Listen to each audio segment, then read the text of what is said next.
వి gold trusted gold buyers. మీరు తాకట్టు పెట్టిన బంగారాన్ని విడిపించి ఈ రోజు ఉన్న మార్కెట్ ధరకు కొనబడును. ఇప్పుడు ట్రోలర్స్ అంటే సినిమా చూసే ప్రేక్షకులు ఎలా అయితే ఒక సినిమాని అమాంతం హిట్ చేసేస్తారో, వాడిని డబ్బులు అప్పు సొప్పు చేసినా కొనుక్కుని టికెట్ చూసి తెగ చూసేస్తారో, వాళ్ళకి నచ్చలేదు అని చెప్పే హక్కు ఎందుకు ఉండకూడదు అంటారు. నేను అది అతని ఉద్దేశమే అయితే నేను గౌరవిస్తాను, మీరు గౌరవిస్తారు, ఎవరైనా గౌరవిస్తారు. ఆ స్వేచ్ఛ వాళ్ళకు ఉంది. సినిమాని ఓన్ చేసుకునే హక్కు ఉంది, తిరస్కరించే హక్కు ఉంది. వాళ్ళని ఎప్పుడో మీరు దొంగ దెబ్బ తీశారు కాబట్టి ఆ కసి ఇప్పుడు వాళ్ళు తీర్చుకుంటున్నారు. అవును, చెల్లుకు చెల్లు అయిపోయిందని ఊరుకోవచ్చుగా. మరి ఎందుకు ఈ పెద్ద మనిషి మాటలు మాట్లాడటం? ఈ గేమ్ చేంజర్ సినిమాని ట్రోల్ చేసిన వాళ్ళు ప్రధానంగా ఎవరు చెప్పండి? ఎవరికి వ్యతిరేకులు, ఎవరికి అనుకూలు అని మీరు భావిస్తున్నారా, లేదా మనకు కనిపిస్తుంది? అయితే ఇక్కడ ఏం జరిగిందంటే ఈ ఫ్యాన్స్ ఎవరైతే ఉన్నారో వీళ్ళు ఎంతో కొంత అల్లు అర్జున్కి మోర్ కనెక్టెడ్గా ఉన్నారు.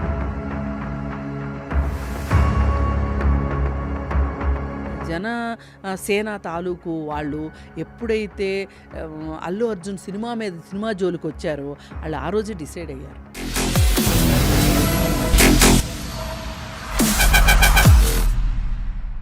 Welcome to this candid conversation exclusively on I dream. నమస్తే, నా పేరు స్వప్న. ఈ మధ్యకాలంలో సంగీత దర్శకులు తమన్ చేసిన ఒక ట్వీట్ ట్రోలింగ్ గురించి చాలా జనంలో చొచ్చుకుపోయిన విషయం అందరికీ తెలిసిందే. దీనికి స్వయంగా మెగాస్టార్ చిరంజీవి కూడా స్పందించి, నిన్న నువ్వు మాట్లాడిన మాటలు హృదయాల్ని తాకేలా ఉన్నాయి. ఎప్పుడూ సరదాగా మాట్లాడుతూ ఉండే నీలో ఇంత ఆవేదన ఉండడం నాకు ఒకంత ఆశ్చర్యంగా కూడా అనిపించింది. కానీ మనసు ఎంత కలత చెందితే నువ్వు అంతగా స్పందించావో అని అనిపించింది అని చెప్తూ, ముఖ్యంగా the word you spoke yesterday touched my heart. Whether it's about cinema or social issues, words can inspire and words can destroy అని చెప్పారు. సో ఏం జరుగుతుంది బ్యాక్గ్రౌండ్లో? ట్రోలింగ్ గురించి అంటే ఎప్పటి నుంచో ఎంతోమందికి జరుగుతున్న ఈ ట్రోలింగ్ అంశం ఎందుకు తెరపైకి వచ్చింది? మనతో పాటు సోషల్ యాక్టివిస్ట్, ఇన్ఫ్లుయెన్సర్ అండ్ అందరికీ సుపరిచితులు, విశ్లేషకులు కృష్ణకుమార్ గారు ఉన్నారు. వారితో మాట్లాడదాం. నమస్కారం మేడం. నమస్తే. సో ఈ వర్డ్స్ని మీరు ఎంత సీరియస్గా తీసుకుంటున్నారు? బాగా సీరియస్గా తీసుకుంటున్నా. ఎందుకంటే ఇవి ఒక్కొక్కసారి సందర్భాన్ని బట్టి కరెక్ట్గా జనాల్లోకి వెళ్తాయి. ఇప్పుడు ఈ కాలం ఏంటి అంటే ట్రోలింగ్స్ కాలం. అవును, అది మంచా చెడా? మంచి కన్నా చెడే ఎక్కువ చేస్తుందని చెప్పుకోవచ్చు. నిజం. ఒకప్పుడు ఏంటి అబ్బా కాకుల్లో పొడుస్తున్నారు అనేవాళ్ళు. ఇప్పుడు అది మారి ఆ భాష్యం మారి ట్రోలింగ్ అయింది. అది అవును, కరెక్ట్. పొడుస్తున్నారు. చేతిలో ఫోన్ ఉంటే చాలు, 4 ఇంగ్లీష్ ముక్కలు వస్తే చాలు, ఇంగ్లీష్ కూడా రానక్కర్లా, తెలుగునే ఇంగ్లీష్ లాగా రాసేసి వీళ్ళ ఇష్టానికి మాట్లాడేస్తున్నారు. నేను మాట్లాడే ఒక మాట చిరంజీవి గారు అన్నట్లు, ఏదైనా మంచికా ఏదైనా చెడుకా, అంటే విధ్వంసం సృష్టించడానికా లేకపోతే దేనికి ఇన్ఫ్లుయెన్స్ చేస్తుంది, విధ్వంసం చేస్తుంది అని ఆయన మాట్లాడడం చాలా బాగుంది. కాకపోతే వాళ్ళ ఇంట్లో ఏదైనా ఇబ్బంది వచ్చినప్పుడే గుర్తొస్తే మటుకు బాగోలా. కరెక్ట్. ఇప్పుడు త్రివిక్రమ్ డైలాగ్ ఒకటి ఉంది, అంతా బాగున్నప్పుడు లెక్కలు మాట్లాడి కష్టాలు వచ్చినప్పుడు బంధుత్వాలు గుర్తు చేసుకుంటే బాగోదేమో అన్నట్లు. అదే కదా? అవును. ఇప్పుడు ఏంటి మీ బాధ? గేమ్ చేంజర్ సినిమా గురించి మీకు బాధగా ఉంది, అందుకని చెప్పి మీరు బాధపడుతున్నారు. నేను కూడా చాలా సహానుభూతితో ఉన్నా ఈ విషయంలో, గేమ్ చేంజర్ విషయంలో. ఎందుకు అలా మీరు సహానుభూతితో ఉన్నారు మ్యామ్? ఎందుకంటే అసలు గేమ్ చేంజర్ సినిమా పోవాల్సిన సినిమా కాదు. మంచి సబ్జెక్టు, ఒక ఐఏఎస్ ఆఫీసర్ అంటే ఎట్లుండాలి అని చూపించిన సినిమా అది. అది కావాలి నిజానికి. అది నేను అనుకున్న ఆ స్టోరీ విని ముందే వచ్చేస్తాయి కదా బయటికి, అదొక మరో లీడర్ సినిమా అనుకున్నా. లేదు అంటే ఒకే ఒక్కడి సినిమా అనుకున్నా. అదే ఒకరోజు సీఎం సినిమా. రైట్. అయితే దాన్ని ఈ సంక్రాంతి పండగ గందరగోళంలో ఈ టికెట్ రేట్లు పెంచుకునే అత్యాశలో ఆ సినిమా పోయింది. ఎందుకంటే పండగ చేసుకునేటప్పుడు అండి, వాడు అరిసెలే వండుకోవాలా, బట్టలే కుట్టించుకోవాలా, ఊరే వెళ్ళాలా, ఇంట్లో అందరూ కలిసి సినిమానే చూడాలా? అంతే కదా. ఇప్పుడు ఒక ఇంట్లో వాళ్ళందరూ కలిసి ఒక సినిమా చూడాలి అంటే గనక ఇప్పుడు ఈ సింగిల్ స్క్రీన్లో చూడటం చాలా నామోషి అయిపోయింది చాలామందికి. మల్టీప్లెక్స్లకి వెళ్తున్నారు. మల్టీప్లెక్స్లకి వెళ్ళినప్పుడు టికెట్ 600 అంటే ఒక నలుగురు వెళ్తే 2400. మళ్ళీ ఏమీ మెయ్యకుండా ఉండరు కదా, ఆ మేత ఆ రవాణా ఖర్చులు అన్నీ 3,000 పైన అయిపోతాయి. అవును. ఎట్లా అండి? అంటే 3,000 ఒక సినిమాకి పెట్టగలిగిన ఫ్యామిలీ ఇల్లు ఎన్ని ఫ్యామిలీలు ఉంటాయి మన దగ్గర? కానీ కొన్ని సినిమాలకు వెళ్తున్నారు కూడా. ఇప్పుడు మన పుష్ప అప్పుడు మనం విమర్శించినప్పటికీ మీరు చూడండి, మీరు గమనించండి, హార్డ్ కోర్ ఫ్యాన్సే వెళ్ళారు. మామూలు వాళ్ళు వెళ్ళలా. ఇప్పుడు ఆ టికెట్ రేట్లు తగ్గిన తర్వాత హౌస్ఫుల్ అవుతుంది పుష్ప. మామూలుగా అయితే పుష్పకున్న వీళ్ళు ఇచ్చిన బూస్టింగ్కి, వీళ్ళకున్న ఫ్యాన్ ఫాలోయింగ్కి ప్రతిరోజు హౌస్ఫుల్ అవ్వాలి. అవును. మల్టీప్లెక్స్లు కావచ్చు, సింగిల్ స్క్రీన్స్ కావచ్చు, అవ్వాలి. మరి ఎందుకు అవ్వాలా? ఇప్పుడు ఎందుకు అవుతుంది హౌస్ఫుల్? కరెక్టే కదా. అది మరీ వెంటనే ఈ సినిమా వచ్చి ఈ సినిమాకే అంత డబ్బులు ఖర్చు పెట్టాలి. ఇప్పుడు సంక్రాంతి టైంలో 4 సినిమాలు ఆడితే 4 సినిమాలు చూసేవాళ్ళు ఉన్నారు. ఎందుకంటే అప్పటి వరకు ఏంటి, సెలవులు ఉండవు. చూడాలి అంటే సంక్రాంతి అనేసరికి ఒక ప్రత్యేకమైన మసాలా ఉంటుంది, ఒక ప్రత్యేకతతో తీస్తారు, అన్ని శక్తియుక్తులు పెట్టి సినిమాలు తీస్తారని ప్రేక్షకులకు ఒక నమ్మకం ఉంది, ఎక్స్పెక్టేషన్ ఉంది. ఆ ఎక్స్పెక్టేషన్ని మీరు ఈ సినిమాకి రిలీజ్ అవ్వడానికి ముందే మీరు ఇచ్చే ప్రోగ్రాంలు ఏంటో చేస్తారు, ప్రివ్యూలు అలా కాదు, ఏవో చేస్తారు కదా, ఒక పాట రిలీజ్ చేయడము, ప్రమోషన్స్ అంటారు. ప్రమోషనల్ యాక్టివిటీస్లో చూపించేసేసి ఓదరగొట్టేస్తున్నారు కదా. అందరికీ చూడాలని ఉంటుంది, 4 సినిమాలు చూడాలని ఉంటుంది. అవును. కానీ 4 సినిమాలు చూడాలంటే ఎంత అవుతాయి? 4 సినిమాలకి 12,000 అవుతాయి. కానీ ఉన్న వాటిలో ఏది బాగుంటే జల్లెడ పట్టి ఏది తిరస్కరిస్తున్నారో క్లియర్గా చెప్పేశారు. అక్కడ తిరస్కరణకి గురి అవ్వడానికి నిన్న మొన్నే అంత ఖర్చు పెట్టాము, మళ్ళీ ఇప్పుడు కూడా ఇంత ఖర్చు పెట్టాలా అనే ఒక కారణం కూడా ఉంటుంది. సినిమాకి వెళ్ళలేదని నేను అనుకుంటున్నా. మరి తర్వాత బాలకృష్ణ సినిమాకి టికెట్లు అంతగా పెరగలేదు, పెరిగాయి కానీ కొంచెం చూసి పెంచారు, దానివల్ల బాగానే వెళ్ళారు జనాలు. అందుకని ఇక్కడ ప్రేక్షకులు గెలిచారు, ఒక రకంగా కీలేరికి వాత పెట్టారు, అయిపోయింది. ఇప్పుడు ఈ గేమ్ చేంజర్ దగ్గరికి వచ్చేసరికి ఇలా జరిగింది కదా. ఈ గేమ్ చేంజరు ఈ ప్రొడ్యూసర్ల కక్కుర్తి వల్ల ఇలా జరిగింది. అరే, మేము మా సినిమాలు చూడాలనుకునే ప్రేక్షకుల వైపు మేము ఆలోచించలేదు అనే ఒక బాధ మనసులో ఉంది. అది చెప్తే బాగోదని నాలాంటి వాళ్ళు మీలాంటి వాళ్ళు చెప్తే బాగుంటుంది, కానీ ఇంటోళ్ళు బయటేసుకుంటే బాగోదు కదా గుట్టు. అందుకని ఆయన ఆ మాట చెప్పకుండా ట్రోలింగ్ వల్ల సినిమా పోయింది అని చెప్పారు. సరే, ట్రోలింగ్ వల్లే పోయింది అనుకుందాం. నేను కూడా 100% వ్యతిరేకిస్తా ఈ ట్రోలింగ్కి. ఎందుకంటే ఒక సినిమా తీయాలంటే 24 క్రాఫ్ట్స్ చెమట వచ్చి అందరు కలిసి సమన్వయంతో సినిమా తీస్తారు.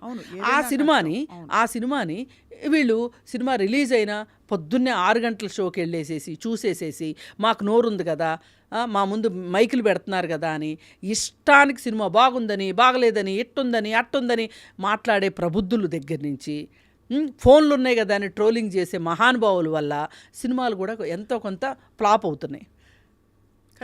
ఇది గేమ్ చేంజర్కి అది బాగా వచ్చింది. వచ్చేసరికి చిరంజీవి గారు ఇప్పుడు ఆ ఇంట్లో కుంపటి రాజుకుందిగా, నిన్న మొన్నటిదాకా అల్లు అర్జున్ ఇంట్లో కుంపటి రాజేశారు, దానికేం బాధ లేదు వీళ్ళకి. ఇప్పుడు పవన్ కళ్యాణ్ ఫ్యాన్స్ ఏమన్నారండి, పుష్ప ఆడనివ్వం, రిలీజ్ అవ్వనివ్వం, బ్యాన్ చేస్తాం, చూడం, అసలు ఎట్లా రిలీజ్ అవుద్దో చూస్తాం అన్నారు. అన్నప్పుడు మరి చిరంజీవి గారు ఎందుకు మాట్లాడలా? చిరంజీవి గారు మాట్లాడాలి కదా. ఏం మాటలవి? ఇప్పుడు మనం ఎలుకొచ్చిందని ఇల్లు తగలబెట్టుకుంటామా? ఇది ఒక సినిమా ఇండస్ట్రీ. ఈ ఇండస్ట్రీలో ఒకరి వ్యక్తిగత విషయాల్ని సినిమాల్లో మనం ఎలా తీసుకొస్తామని మాట్లాడాలి, అక్కర్లేదా? అవును, కరెక్టే. ఇప్పుడు అల్లు అర్జును తనకి నచ్చిన ఫ్రెండ్కి మోరల్ సపోర్ట్గా వెళ్ళాడు. అవును, అది మీకెందుకు కోపం? మీ కోపం ఉండటానికి కారణం ఏంటి? ఆ రీజన్ తోటి అని మనకి ఎలా నిర్ధారణ అయింది? నాగబాబు అన్నాడు కదా, నాగబాబు మొదలెట్టిన తర్వాతే ఇదంతా రాజుకుంది. నాగబాబు అన్నాడు, ఈ రోజుతో తెలిసిపోయింది మనవాడెవడో పరాయి వాడెవడో అని. అసలు ఆయన చాలు అగ్నికి ఆజ్యం పోయడానికి.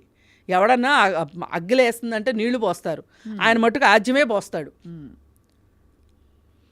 ఆయనకు అలా ఉండకపోతే కుదరదు మరి ఆ ఇంట్లో, అందుకని ఆయన అలా ఉంటాడు.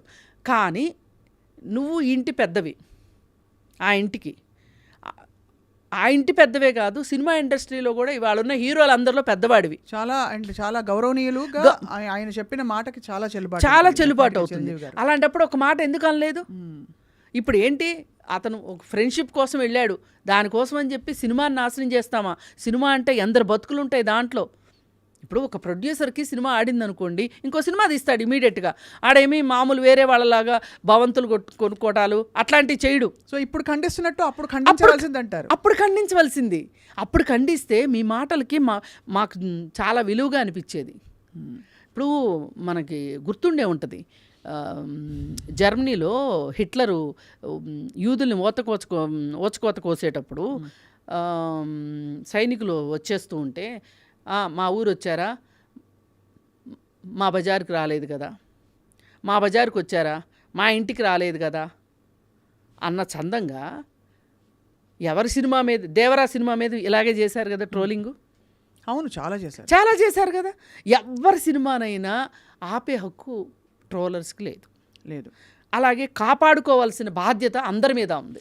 కానీ ఒకటి ఇక్కడ అడుగుతాను, మీరు అన్నది రైతే, చాలా మంచి పాయింట్ చెప్పారు కృష్ణకుమార్ గారు. ఇప్పుడు ట్రోలర్స్ అంటే సినిమా చూసే ప్రేక్షకులు ఎలా అయితే ఒక సినిమాని అమాంతం హిట్ చేసేస్తున్నారో, వాడిని డబ్బులు అప్పు సొప్పు చేసైనా కొనుక్కుని టికెట్ చూసి తెగ చూసేస్తున్నారో, వాళ్ళకి నచ్చలేదు అని చెప్పే హక్కు ఎందుకు ఉండకూడదు అంటారు నేను.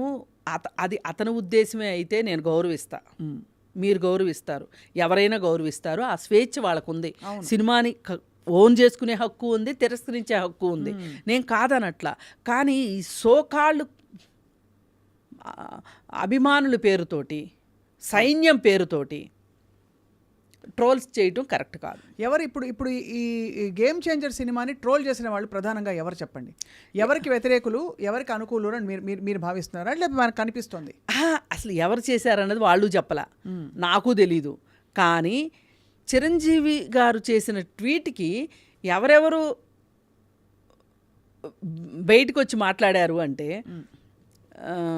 జూనియర్ ఎన్టీఆర్ ఫ్యాన్స్, అలాగే ప్రభాస్ ఫ్యాన్స్, ఇట్లా కొంతమంది బయటకు వచ్చి మాట్లాడారు. మరి వాళ్ళని ఎప్పుడో మీరు దొంగ దెబ్బ తీశారు కాబట్టి ఆ కసి ఇప్పుడు వాళ్ళు తీర్చుకుంటున్నారు. అవును, చెల్లుకు చెల్లు అయిపోయిందని ఊరుకోవచ్చుగా, మరి ఎందుకు ఈ పెద్ద మనిషి మాటలు మాట్లాడటం? అదంటారు మీరు, రైట్. అక్కడ అర్థమైంది, అదే మీ పాయింట్ అర్థమైంది. ఎందుకంటే ఇవాళ మనకు కావాల్సిందండి, ఇవాళ ఒక అల్లు అర్జున్ ఉంటాడు పోతాడు, అదేదో సినిమాలో అన్నట్లు అల్లుడు వస్తాడు పోతాడు, మనవడు పాతుకుపోతాడు అన్నట్లు సినిమా ఇండస్ట్రీ ఇవాళ మనం మాట్లాడుకోవటానికి ఉన్నాం, రేపు ఇంకొకళ్ళు వచ్చి మాట్లాడుకుంటారు. అసలు అక్కడ ఇండస్ట్రీ బాగుండాలా లేదా? ఇండస్ట్రీ బాగు కోసం మీరు ఏం చేస్తున్నారు? ఈ సముద్రం లాంటి ఇండస్ట్రీని, ఈ సముద్రంలో ఎన్నో చేపలు, ఎంతోమంది బతుకుతున్న ఈ సముద్రంలో మీరు తలా ఒక ద్వీపం కట్టుకొని, అద్దాల మేడలు కట్టుకొని, డబ్బులు సంపాదించుకుని, థియేటర్లు కట్టుకొని చిన్న సినిమాని బతకనివ్వరు, చిన్న ప్రొడ్యూసర్ని బతకనివ్వరు, ఆ ఇండస్ట్రీలో ఉన్న ఆడవాళ్ళని బతకనివ్వరు. మీ ఇష్టానికి మీరు అన్నీ చేసేసి ఇవాళ మీకు నొప్పి వచ్చేసరికి మీకు బాధ అయిపోయింది, మీరు మాట్లాడుతున్నారు. అసలు ఎందుకు ఒక సినిమా పెద్దేడి అసలు ఈ సినిమా ఇండస్ట్రీకి, తెలుగు సినిమా ఇండస్ట్రీకి? అంటే ఆ బాధ్యత దాసరి గారు ఉన్నప్పుడు ఆయన నడుము బిగించి ఆయన చెప్పినా చెప్పకపోయినా ఆయన చేశారు.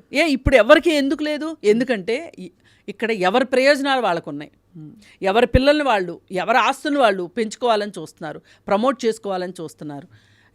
ఇంత స్వార్థం ఉన్న తర్వాత ఒక్కొక్కసారి మీకు కూడా నొప్పి తగులుతుంది. అవును, ఇవాళ సినిమా ఇండస్ట్రీ ఎదుర్కొంటున్న సమస్యని ఆ సినిమా ఇండస్ట్రీ తనని తానే మింగేసుకుంటుంది, తానే నాశనం చేసుకుంటుంది. ఒక ఆటో ఇమ్యూన్ డిసీజ్ వచ్చిన మనిషి ఏమైపోతాడో ఈ సినిమా ఇండస్ట్రీ కూడా అలాగే ఉంది. అంటే ఎందుకంటే ఆ పెద్దరికం, ఆ ముందు చూపు లేదు. ఎవరికి నచ్చింది వాళ్ళు చేసుకుంటున్నారు. చేసుకోవడం వల్ల ఏమవుతుంది, ఒక సమస్యని డీల్ చేయాలి అన్నప్పుడు, ఒకరికి ఇబ్బంది వచ్చింది అన్నప్పుడు వాళ్ళ పక్షాన్ని నిలబడి వాళ్ళ బాధ ఏంటో వినాలి కదా.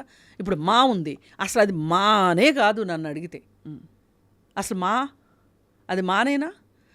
ఏదైనా సమస్య వస్తే పట్టించుకోలే, అక్కర్లేదా? ఎవరుంటే వాళ్ళకి నా అది అంతే, అదే మా కాదు, మీరు చెప్పింది కరెక్ట్. ఎవరుంటే వాళ్ళకి నా అది. ఎందుకంటే అది అంటే అంత క్లిష్టంగా పరిస్థితులు కూడా ఉన్నాయండి. ఎవరు ప్రయత్నం చేసినా మనం చూస్తే ఇప్పుడు గ్రూపులుగా బాగా విడిపోవడం అన్నది బాగా క్లియర్గా క్లియర్ కొట్టొచ్చినట్టుగా ఒకళ్ళ సక్సెస్ ని చూసి రెండో వాళ్ళు ఓర్వలేని పరిస్థితి. ఇప్పుడు ఒకప్పుడు అండి గుర్తు రాఘవేంద్రరావు గారి సినిమా గురించి దాసరి గారు మాట్లాడేవాళ్ళు, దాసరి గారి సినిమా గురించి దాసరి గారే మాట్లాడుకునేవాళ్ళు. ఎందుకంటే రాఘవేంద్రరావు గారు ఇప్పుడు పెదవి మాట్లాడేవాళ్ళు కాదు కాబట్టి అన్నీ ఆయనే మాట్లాడుతుండేవాళ్ళు. ఆయన ఆ హీరోని పెట్టి ఆ సబ్జెక్ట్ని పెట్టి చేశాడు అంటే నేను ఈ హీరోని పెట్టి ఈ సబ్జెక్ట్ని పెట్టి నేను 100 రోజులు ఆడించాలి, నేను 100 రోజులు, అంత ఆరోగ్యకరమైన పోటీల మధ్య కూడా అలాగే ఉండేది కదండి. అప్పుడు కృష్ణ గారి సినిమా వచ్చింది, నాగేశ్వరరావు గారి సినిమా వచ్చింది, శోభన్ బాబు గారి సినిమా వచ్చింది, ఎన్టీఆర్ గారి సినిమా, ఎలా ఉన్నా కూడా అన్నీ ఆడేవి. రీజన్ ఏంటంటే నేను అన్నాను చూడండి, ఇప్పుడు ఒక్కొక్కళ్ళకి ఏ సినిమా వచ్చినా చూసే ఇది ఉంటుంది. మామూలుగా అయితే 2 సినిమాలు 3 సినిమాలు రిలీజ్ చేయగలిగిన అంత కెపాసిటీ మన ప్రేక్షకుల వల్ల ఉంది ఇండస్ట్రీకి.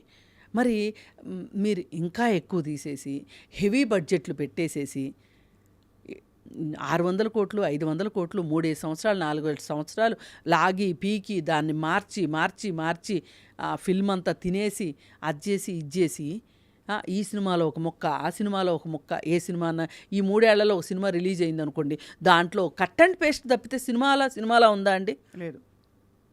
మరి అలాంటప్పుడు ఇలాంటి పరిస్థితులు రాకుండా ఎలా ఉంటాయి? అంతే కదా. మీరు బడ్జెట్ని కంట్రోల్ చేసుకోరు. మా డబ్బులే కదా, మా ఇష్టం. 700 కోట్లు పెట్టి ఒక సినిమా తీసే బదులండి ఎన్ని సినిమాలు వస్తాయి? పోనీ 100 కోట్లతోనే తీయండి, 7 సినిమాలు వస్తాయి. ఇవాళ ఫేస్బుక్లో అనుకుంటా ఒక 15 రోజుల క్రితమో ఏమో, లేకపోతే నెల రోజుల క్రితమో తెలుగు సినిమా గురించి ఒక అతను ప్రతి సినిమాలో కొన్ని అంశాలని చూపించి తెలుగు సినిమా దుస్థితి ఇది అని చెప్పి పెట్టాడండి. అవును, అది చూస్తే నాకు ఎంత బాధేసిందంటే, ఏంటి ఇది అసలు ఒక శంకరాభరణము, లేకపోతే ఒక ఈనాడు, ఒక ఎన్టీఆర్ సినిమాలు, కృష్ణ సినిమాలు, ఇట్లాంటి సినిమాలు తీసి మనము ఇప్పుడు ఎమర్జెన్సీ ఉంది, శ్రీశ్రీ గారు ఎమర్జెన్సీ గురించి పాట పెట్టారు. అవును, ఆ దేశంలో ఎవరూ చేయలా ఆ ధైర్యం. అలాంటి అంటే ఆ స్ఫూర్తి ఆ స్పిరిట్ రావట్లేదు. ఎందుకు రావట్లేదు? కథాంశాలు లేవు, అటువంటి నేపథ్యాలు ఉన్న కథలు రావట్లేదు. మరి ఇవాళ ఎంచుకుంటుంది ఏంటి? ఎంతసేపు హీరోని ఎలివేట్ చేయడం, హీరోయిన్ని దిగజార్చడం, పైగా ఇలాంటి చెత్త సినిమాలకి నేషనల్ అవార్డులు రావటం, అది మరీ బాధాకరం. ఇప్పుడు యానిమల్ అనే ఒక సినిమా వచ్చింది, అది ఎట్లాంటి సినిమా అంటే నేను చెప్పలేను నా నోటితోటి. అందరం చూసి ఆనందించాం కదా, పరవశించిపోయాం. ఆ సినిమాకి నేషనల్ అవార్డు ఎందుకు? ఒక్కటే మాట దాంట్లో, మేక్ ఇన్ ఇండియా, మేరా భారత్ మహాన్ అన్నందుకు. అది ఆ విధంగా ఆ డైరెక్టర్ ఏం చెప్తాడు, ఆ వంగ సందీప్ రెడ్డి, ఏంటి మీ సినిమాలో హీరో కొట్టడం ఏంటి, ఏం బాగుంది అంటే, ఆ మాత్రం కొట్టుకునేంత స్వేచ్ఛ లేకపోతే అది ప్రేమ ఎట్లా అవుతుంది? డైలాగు, కొన్ని బాలకృష్ణ డైలాగులు, కొన్ని చనిపోయిన చలపతిరావు డైలాగులు, అవునవును, ఇవన్నీ పెట్టి మహానుభావుడు అలీది కూడా పెట్టి ఇవన్నీ పెట్టి అతను ఒక వీడియో చేసి పెట్టాడు. అది చూస్తే అందరూ పెద్ద స్క్రీన్లు వేసుకుని చూడండి, మీ సిగ్గు మీకు తెలుస్తుంది, ఎంత సిగ్గుపోయిందో తెలుగు ఇండస్ట్రీకి ఇవాళ. ఇంతకీ ఒక్క విషయం చెప్పండి మ్యామ్, మీరు అనేది రైటే. సరే, మొత్తానికి ఇదే కోవలో ఉండే అన్ని సినిమాల్లో కొన్ని సినిమాలు ఆడుతున్నాయి, కొన్ని ఆడట్లేదు. గేమ్ చేంజర్ అనే సినిమా హిట్ అవ్వాల్సిన సినిమా అవ్వలేదంటున్నారు. మీ దృష్టిలో ఎందుకంటే కేవలం టికెట్లు కొనుగోలు చేసే స్తోమత లేకే తిరస్కరించారా జనం? అది ఒకటి. రెండోది, ఇప్పుడు వీళ్ళకి కొన్ని భ్రమలు ఉన్నాయి. ఈ మెగా కాంపౌండు, అల్లు కాంపౌండు, వీళ్ళకి ఒక భ్రమలు ఉన్నాయి. ఆ భ్రమలు ఏంటి అంటే, వీళ్ళకున్న అభిమానులు ఒకరే, ఒక ఉన్నారు, ఒక బంచ్ ఆఫ్ అభిమానులు ఉన్నారు వీళ్ళకి. ఈ అభిమానులు ఏం చేస్తారంటే, అల్లు అర్జున్ సినిమా వచ్చినా వాళ్ళే సంతోషపడతారు, ఈ పవన్ కళ్యాణ్ సినిమా వచ్చినా వాళ్ళే సంతోషపడతారు, చిరంజీవి సినిమాకైనా వాళ్ళే సంతోషపడతారు. ఇప్పుడు కొత్తగా ఇప్పుడు ఆ కాంపౌండ్లో 7-8 మంది హీరోలు వచ్చారు. ఈ 7 మందికి 7 గుంపులు లేవు, ఉన్నది ఒకటే గుంపు. ఆ గుంపు కాస్త అల్లు అర్జున్ సినిమాకి ఎక్కువ షిఫ్ట్ అయిపోయారు. అందులో ఇంత రాద్ధాంతం జరిగింది కూడా. వీళ్ళకి అర్థం కావాల్సింది ఏంటంటే వాళ్ళ ఫ్యాన్స్ కూడా ఇప్పుడు వీళ్ళందరూ సినిమా ఫ్యాన్స్ వేరు, పవన్ కళ్యాణ్ స్పెషల్ ఫ్యాన్స్ వేరు. మీ ఇక్కడ ఇంకొక డిఫరెన్స్ ఉంది. ఆయన ఏదో సైన్యం అని చెప్పుకుంటారు కదా, ఆ సైన్యం వేరు. ఈ సైన్యం ఏం చేస్తుంటుందంటే పొలిటికల్గా అతని మీద ఎవరైనా ఏదన్నా మాట్లాడితే నా బోటోళ్ళు మీ బోటోళ్ళు తిట్టడానికి వచ్చేస్తారు వాళ్ళు. జనసేన తాలూకు వాళ్ళని మళ్ళీ ఈ వేళల్లో కలపకూడదు. కేవలం సినిమా అభిమానుల గురించి మాట్లాడుతున్నాం. కానీ సినిమాల విషయం ఏదన్నా మాట్లాడితే కూడా పవన్ కళ్యాణ్ గురించి వీళ్ళు వచ్చేస్తారు. కానీ పార్టీలకు సంబంధించి రాజకీయాలకు సంబంధించి మాట్లాడిన దానికి ఆ సినిమా ప్రేక్షకులు రారు, సినిమా అభిమానులు రారు. అవును, ఆ ఇద్దరి మధ్యలో డిఫరెన్స్ ఉంది. అవును. ఇప్పుడు వీళ్ళు ఏమనుకున్నారు, అభిమానులు ఉన్నారు కదా, ఆ సినిమా చూస్తారు, ఈ సినిమా చూస్తారు, ఎల్లుండి పొద్దున్నే ఇంకొక నాగబాబు కొడుకు సినిమా వచ్చినా చూస్తారు అని అనుకున్నారు. కానీ వాళ్ళకు ఒక వెర్స్టాలిటీ కావాలి. సినిమా అంటే అవును, వెర్స్టాలిటీ కావాలి. పైగా ఇంకొకటి, కానీ ఈ సినిమా ఆడకపోవడానికి కూడా శంకర్ గారి సినిమా ఆడలేదు అనుకున్నారు తప్ప రామ్ చరణ్ గారిని ఎవరు అనలేదు. ఎందుకంటే ఇదే రామ్ చరణ్ గారు రంగస్థలం లాంటి సినిమాలో ఏం నటన అసలు ఎంత పండించారు రామ్ చరణ్. ధృవ ఎంత మంచి సినిమా అది, ఒక పెద్ద మాఫియాని బయటికి తీసుకొచ్చిన సినిమా. రంగస్థలం చూసి మాత్రం తండ్రిని దాదాపు ఇంత కొన్ని సినిమాల్లోనే అందుకున్న తనయుడు మించిపోతాడని అనుకున్నాం. అయితే ఇక్కడ ఏం జరిగిందంటే ఈ ఫ్యాన్స్ ఎవరైతే ఉన్నారో వీళ్ళు ఎంతో కొంత అల్లు అర్జున్కి మోర్ కనెక్టెడ్గా ఉన్నారు. వాళ్ళు ఇప్పుడు ఈ జనసేన తాలూకు వాళ్ళు ఎప్పుడైతే అల్లు అర్జున్ సినిమా జోలికి వచ్చారో వాళ్ళు ఆ రోజే డిసైడ్ అయ్యారు ఇది తప్పు. ఫ్యాన్స్ ఇది తప్పు అంటే పాలిటిక్స్ ని సినిమాని కలపకూడదు దేనిగా చూడాలి. తర్వాత ఒక సంఘటనలో సబబు సమంజసం చూడాలి, మా కాంపౌండా మీ క్యాంపా అని చూసుకోకూడదు గ్రహించుకుని ఎంతో కొంత ఆ సానుభూతి ఒకటి పనిచేసింది, ప్లస్ బడ్జెట్ ఒకటి పనిచేసింది. ఈ రెండు పనిచేసినాయి. ఇప్పుడు ఒకటండి, కింద స్థాయి నుంచి వాళ్ళే 2 సార్లు 3 సార్లు చూస్తారండి సినిమాని. ఇప్పుడు మీరు నేను ఎంత నచ్చిందన్న ఒక్కసారి మించి చూడడం, ఎందుకంటే మనకంత తీరుకుండదు. డబ్బుల సంగతి పక్కన పెట్టండి, తీరుకుండదు. సినిమా చూడాలంటే 5 గంటలు పోవాలి, 5 గంటలు వెళ్ళటానికి గంట, రావటానికి గంట, 3 గంటలు మనం అంత సమయాన్ని వెచ్చించం. ఇప్పుడు ఆ సమయాన్ని వెచ్చించగలిగి ఆ సినిమాల్ని విజిల్స్ వేసుకుంటూ ఆస్వాదించగలిగే ఒక సెక్షన్ ఉంది చూసారా. నేనేమి ఆ సెక్షన్ తక్కువ చేసి మాట్లాడట్లా, అది ఒక ఆనందం. వాళ్ళ జీవితాల్లో లేని ఆనందం ఏదో స్క్రీన్ మీద చూసుకుంటున్నారు వాళ్ళు. అవును, ఆ స్క్రీన్లో ఇప్పుడు ఆ హీరో వేసుకున్న బట్టలు వీళ్ళు వేసుకోకపోవచ్చు, అవును, కానీ మన హీరో వేసుకున్నాడు అని ఓన్ చేసుకుంటారు.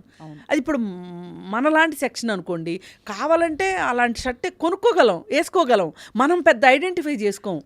కానీ వాళ్ళు ఐడెంటిఫై చేసుకుంటారు, ఆ హీరోని ఐడెంటిఫై చేసుకుంటారు, ఆ హీరోయిన్ని ఐడెంటిఫై చేసుకుంటారు. ఇమ్మీడియట్గా హీరోయిన్ వీళ్ళకి గర్ల్ ఫ్రెండ్ అన్నంత ఊహించుకుంటారు. సినిమా అంటే అదే కదా, వీళ్ళు ఐడెంటిఫై చేసుకుంటేనే ఆ సినిమా ఆడుతుంది. ఐడెంటిఫై చేసుకోకపోతే ఇంక సినిమా ఎందుకు ఆడుతుంది? వెరీ వెరీ కరెక్ట్గా చెప్పారు. అంటే ఈ సినిమా ఆడకపోవడానికి కారణాలు చెప్పారు. కానీ ఇప్పుడు తమన్ గారు ఎందుకు హర్ట్ అయ్యారు అంటే ఈ ట్రోలింగు అనేది చాలా పెద్ద ప్రభావం చూపించింది. ఈ ట్రోలింగ్ ఒకటే కాదండి, నా ఉద్దేశంలో వీళ్ళు ఈ సినిమా ఇండస్ట్రీ అంతా కలిసి ఒక చోట కూర్చొని మాట్లాడుకోవాల్సిన విషయాలు కూడా కొన్ని ఉన్నాయి. ఏంటంటే వారం రోజుల వరకు ఎవ్వరూ రివ్యూలు చెప్పడానికి వీల్లేదు. 6ంటికి సినిమా చూసి 9ంటికల్లా మొదలెట్టేస్తారు, మైక్ దొరికింది ఇంతే చాలని. ఈ సినిమాలో ఇది బాగలేదు, ఈ సినిమాలో ఇది బాగలేదు. ఇప్పుడు ప్రేక్షకుడిని వాడు ఏమీ లేకోకుండా వైట్ పేపర్ లాగా వెళ్ళాలి సినిమాకి. కరెక్టే, కానీ ఆ రివ్యూలు చేసే వాళ్ళు పుష్పకి ఉన్నారు, గేమ్ చేంజర్ కి ఉన్నారు, దేవర్కి ఉన్నారు, డాకు మహారాజ్ కి ఉన్నారు. అందరికీ సేమ్ సమాన కండిషన్స్ ఉన్నట్టే కదా. లేదు కదా, కొంతమంది చాలా సెలెక్టివ్గా మాట్లాడే వాళ్ళు ఉన్నారు, మాట్లాడుతున్నారు. ఇవాళ మాట అమ్ముడైపోతుందండి, రాత అమ్ముడైపోతుంది. ఈ కాలంలో ఎవ్వరికి ఏది ముడితే అది మాట్లాడే వాళ్ళు ఎక్కువైపోయారు. అందుకని చెప్పి రివ్యూలు నిష్పక్షపాతమైన రివ్యూలు అని అనుకోవటానికి వీల్లేదు. పైగా ఆ సినిమా గురించి తెలిసి మాట్లాడిన వాళ్ళని కూడా అనుకోవటానికి వీల్లేదు. ఇప్పుడు నేను పాపులర్, మీరేది మాట్లాడితే అది చెల్లుబాటు అవుతుందని నమ్ముతున్నారు, వాళ్ళు నమ్ముతున్నారు, వీళ్ళు నమ్ముతున్నారు. కానీ ఎన్నిసార్లు నమ్ముతారు? ఒక ఇన్ఫ్లుయెన్సరు, అసలు ఇన్ఫ్లుయెన్సర్ అంటేనే ఒక గౌరవం ఉండాలి, ఇన్ఫ్లుయెన్స్ చేయగలుగుతారు.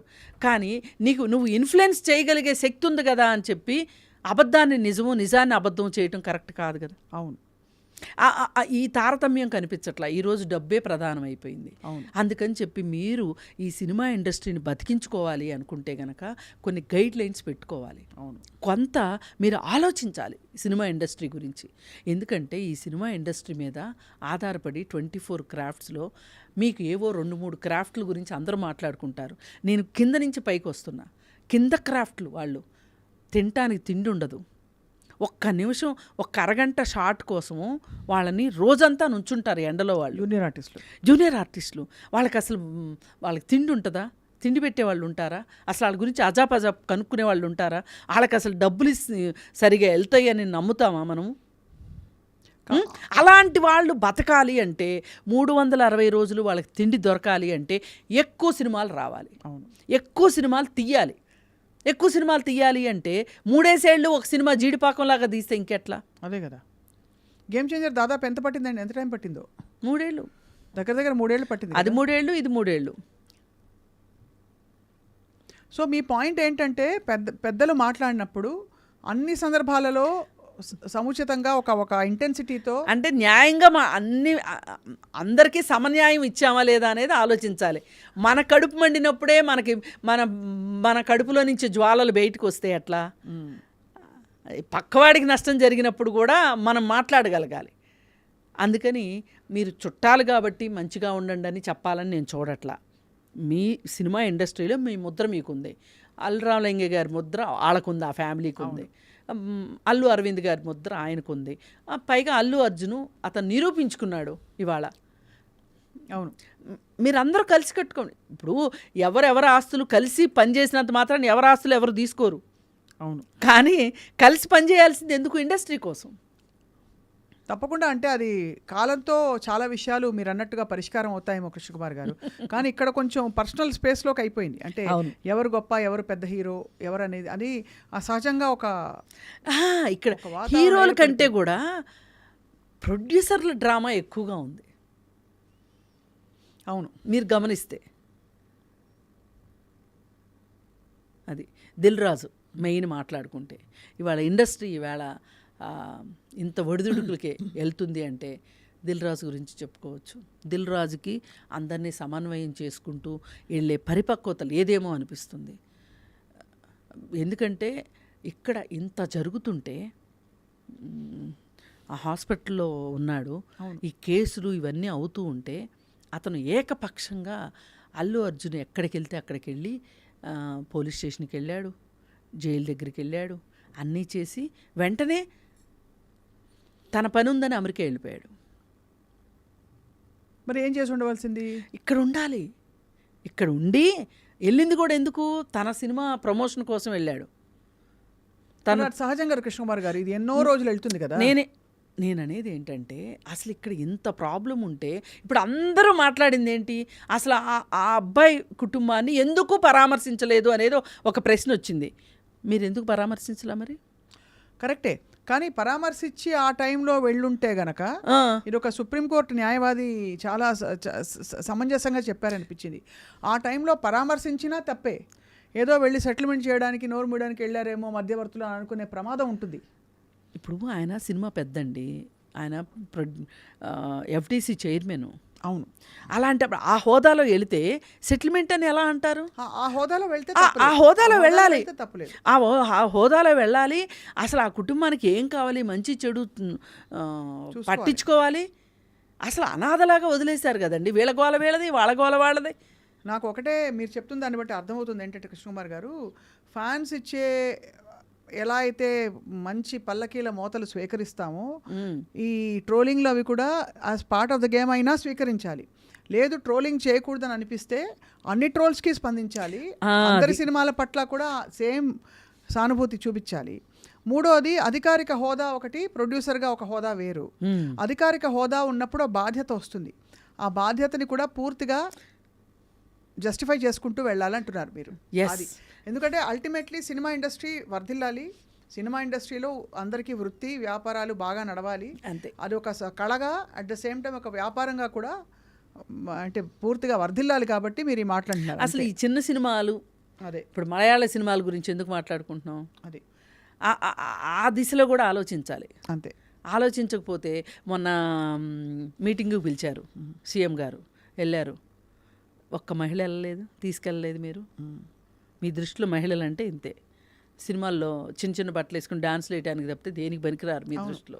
అంటే ఇప్పుడు మనకి ఫ్రాంక్గా చెప్పాలంటేనండి, నాకు ఇప్పటికీ అర్థం కాని విషయం, టాప్ స్టార్స్గా ప్రూవ్ చేసుకున్న వాళ్ళు కూడా ఒక మొన్న దబడి స్టెప్ గురించి చాలా ట్రోలింగ్ అయింది సోషల్ మీడియాలో. ఎందుకంటే ఆయన స్థాయికి ఒక ఎమ్మెల్యేగా ఉన్నప్పుడు ఆయనకు అవసరం లేదు. పోనీ ఎవరో ఇంకా అసలు అప్కమింగ్ ఆర్టిస్టు ఈ రోల్ ఇలా చెప్తే కోప్పడితే ఫీల్ అవుతారు, లేకపోతే ప్రొడ్యూసర్లు డైరెక్టర్లు ఛాన్స్లు ఇవ్వరు అనుకోవడానికి లేదు. ఆయనే అక్కడ అంత హోదాలో ఉండి కూడా ఈ స్టెప్ వేయడం అన్నది తీవ్రమైన నేను విమర్శలకి గురైన దేవన్ను చూడగానే వ్యతిరేకించానండి. అంటే మీరు చిన్న చిన్న బట్టలు అంటే చెప్తున్నాను. దానికి పాపం ఆ అమ్మాయి హీరోయిన్ గారు ఎవరో తెలియదు కానీ సైఫ్ అలీ ఖాన్ సంఘటన గురించి అడిగితే కూడా మా అమ్మ రోలెక్స్ వాచ్ కొనిచ్చింది, నాకు సినిమా హిట్ అయిందని చెప్పి జవాబిచ్చి తన అనవసరంగా తన అజ్ఞానమా లేకపోతే అమాయకత్వమా మొత్తం బయట పెట్టేసుకుంది. అంటే మనం ఇలాంటి మహిళల్ని తయారు చేస్తున్నాం కాబట్టి అంతకంటే ఏం చెప్పాలి. కాదండి, మీరు మహిళల్ని గుర్తించి వాళ్ళకి సరి అయిన ప్రాధాన్యత కల్పిస్తే వాళ్ళని వాళ్ళు నిరూపించుకుంటారు. 50 మంది కూర్చున్న మీటింగ్లో ఒక మహిళ లేదు అంటే ఇంకా మహిళలు దేనికి పనికి వస్తారని మీ ఉద్దేశం? అంతే, ఎవరు లేరు అక్కడ అసలు. అంతే. అడపాదడప అప్పుడప్పుడు నందిని రెడ్డి గారు లాంటి గొప్ప దర్శకులు వచ్చినప్పుడు మంచి సినిమాలు తీశారు ఆవిడని అని ఒకలాగా ఒక నందిని రెడ్డి ఏంటండి ఇప్పుడు స్టూడియో మేనేజ్ చేస్తుంది సుప్రియ. అవును, సుప్రియ గారు ఉన్నారు, ఇంకా చాలా మంది ఉన్నారు. ఝాన్సీకి ఏమైందండి? ఝాన్సీని ఎందుకు పిలవరు? అంతే కదా, ఝాన్సీ గారు అందులో చాలా యాక్టివ్గా ఉన్నారు. అది అందుకని వీళ్ళకి ఏంటంటే వీళ్ళని ఆడవాళ్ళని ఎక్కడ పెట్టాలో అక్కడ పెట్టాలనుకుంటున్నారు. సినిమాల్లో కూడా అంతే పెడుతున్నారు, ఆ బాస్పాలు అవుతున్నారు. అది కానీ మొత్తానికి మీరు చాలా ఒక మంచి విషయాన్ని కదిలించారు నిజంగా. అంటే పురపచ్చాలు, తర్వాత ఏవో లోపల ఇంటర్నల్ చిన్న చిన్న ఇష్యూస్ని పక్కన పెట్టి పెద్దరికం వహించవలసిన సమయం అయితే వచ్చిందని అదేదో చిరంజీవి గారు చేస్తే, ఎందుకంటే ఇప్పుడు ఉన్న వాళ్ళలో ఆయన ఏజ్డ్ పర్సన్, ఏజ్ ఎక్కువ ఉంది ఆయనకే. మా మెగాస్టార్ గారికి ఎప్పటికీ ఏజ్ అవ్వదండి అంతేనా? కాదు, ఉన్న వాళ్ళలో పెద్దవాడు కదండి బాలకృష్ణ గారు. అనుభవం ప్రకారం కరెక్ట్ మీరు అది అర్థమైంది, మీ పాయింట్ అర్థమైంది కృష్ణకుమార్ గారు. తప్పకుండా ఇది అమలు అవుతుంది రాబోయే రోజుల్లో అని ఆశిద్దాము. ఆ తర్వాత ఈ నిజంగా ఒక వాతావరణం అంతా కూడా ఒకలాగా మారిపోయింది. జరిగిన సంఘటనలు గత 3-4 నెలలు సినిమా పరిశ్రమలో పుష్ప సినిమా రిలీజు, యాక్సిడెంట్ జరగడం, అదే తొక్కిసలాట జరగడం, తర్వాత ఒక అన్ప్లెజెంట్నెస్ నుంచి మనం కోలుకుని నిజంగా ఒక చక్కటి విధి విధానాలు ఖరారు చేసుకుని ముందుకు వెళ్తాం కొత్త సంవత్సరంలో అనుకుందాం. నమస్కారం అండి.